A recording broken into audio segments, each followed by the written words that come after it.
fans and music artists took to social media to share their condolences over Takeoff's death, LaKeith Stanfield took his time to post his thoughts about gangster rap. Stanfield posted, "If you are for gangster rap, you can't also be for Black." He also wrote along with the post, "The dangers of toxicity associated with this glorified Black serial killer and killed music and imagery got people thinking it's cool to hurt those that look like them and only them." He added, "At some level, we got to see our lives as valuable so that we think before we react and see another human when we look at another human man." What do y'all think about what LaKeith posted? Q, let's start with you. I 100% agree. You know, it's funny because I came up, born 83, but like came up of radio age in the 90s when gangster rap was the big thing. And you know, see Dolores Tucker and everybody was against gangster rap because they were saying, you know, it will have the kids out here killing each other. And everybody was like, music can't make people kill each other. Music can't. And I was one of them. I was like, that's stupid. I grew up listening to gangster rap, but I was raised right. I know not to go get a gun and shoot somebody. It's just entertainment. It's just entertainment. But somewhere along the way, it became more than entertainment. It became a way of life. And I think we really have got to sit down and reevaluate this thing. And you know, this whole excuse about that's the life we live in, so that's the life we sing about, that is so passe at this point, and we just got to do better. We do. Al, what are your thoughts?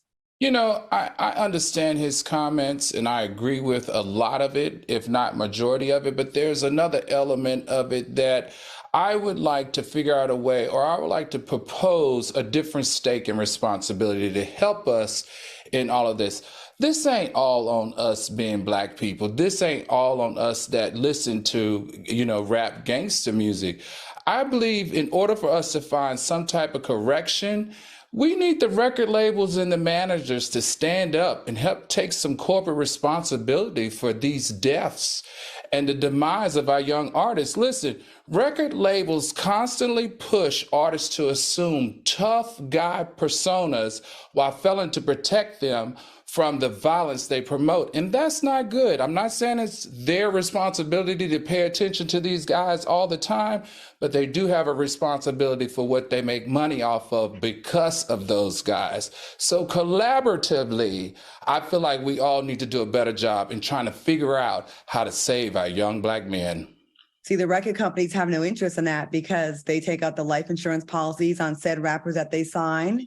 And then you have these rappers that come with this beautiful woke music, this conscious music, and they say, nobody wants to hear that. And in a way, they're right.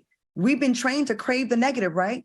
So right. It's one of those things, the chicken or the egg, what came first? Is it our insatiable craving for the bottom of the bottom, right? And that comes with reality TV, music, how we're carrying ourselves on social media, or is it them forcing it down our throats? What do y'all think? Do you think it's definite? Sorry. I apologize. It's definitely programming, Claudia. It's definitely you. It's almost like when you hear the first song of an artist, you're like, oh, that's okay. You know, it's cool. I hear the beat. But when they play it every 30 minutes, every hour on the hour, every day for 2 weeks, you're like, oh, that is hot. That is popping. That is programming. That is brainwashing. And that's why I say that we have to lean in on these record labels and these managers, because they are the ones doing and promoting the programming. They are the ones that are doing and promoting the brainwashing that this is what life is when it really is not. Only to sell a ton of units or a ton of streaming so that they could be richer. I agree. Q, what do you think? You know, it's weird because I really would love like professors of psychology to really break this thing down, because on the flip side of things, Al, you know, we also know that white consumers are a huge base for hip hop and gangster music, yet they don't have the same outcomes as a result of said music. So, you know, that being said, is it really the music? Absolutely. They don't have the same outcome because they don't come from the same hardship that we come from. They don't have the same challenges that we have at the level that we have. I feel like, listen, their lives are definitely different. They can always dress it up and wash it off and be something that they've always wanted to be, but we can't wash our color off. I wonder if we take it more seriously because we have a lot less to lose, maybe, and then our ego in our culture, we do have an ego thing with us, and Black men, our tech and women, it's all of us. We have a lot of ego in our community, right?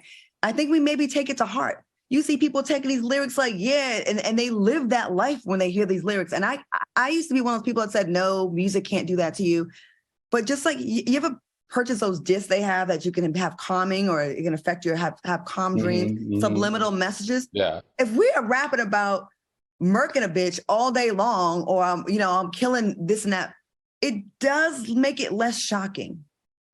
Well, and I think they just don't know better and lack critical thinking, the youth. They just don't, they legitimately can't tell the difference between fiction and real life.